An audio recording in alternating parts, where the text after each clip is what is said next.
Iran Israel যুদ্ধ চলাকালীনই Iran Hormuz প্রণালী বন্ধ ঘোষণা করলেই সাথে সাথে আমেরিকার প্রেসিডেন্ট ডোনাল্ড ট্রাম্পও যুদ্ধবিরতি ঘোষণা করেন।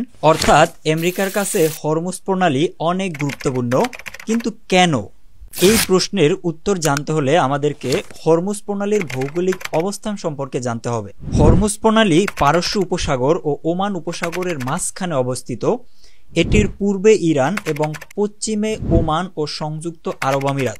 এই সরু জলপথটি বিশ্বজুড়ে খনিজ তেল পরিবহনের জন্য অত্যন্ত গুরুত্বপূর্ণ। জিসিসি তেল সমৃদ্ধ ৬টি দেশ কাতার, কুয়েত, ওমান, সৌদি আরব, সংযুক্ত আরব আমিরাত ও বাহরাইন এই সরু জলপথটি দিয়েই সারা পৃথিবীতে তেল রপ্তানি করে, যা পৃথিবীর মোট তেল চাহিদার ২০% এবং প্রতিদিন প্রায় ২০০ ট্যাঙ্কার এই প্রণালী দিয়ে যাতায়াত করে। অর্থাৎ হরমুজ প্রণালী বন্ধ মানেই বিশ্ববাজারে তেলের দাম হুহু করে বেড়ে যাওয়া।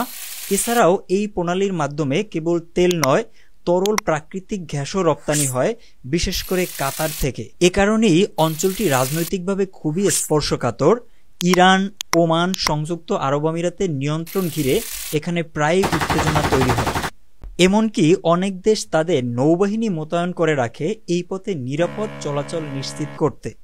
হরমুজ প্রণালী শুধু একটি জলপথ নয়, এটি বিশ্ব অর্থনীতির স্পন্দন।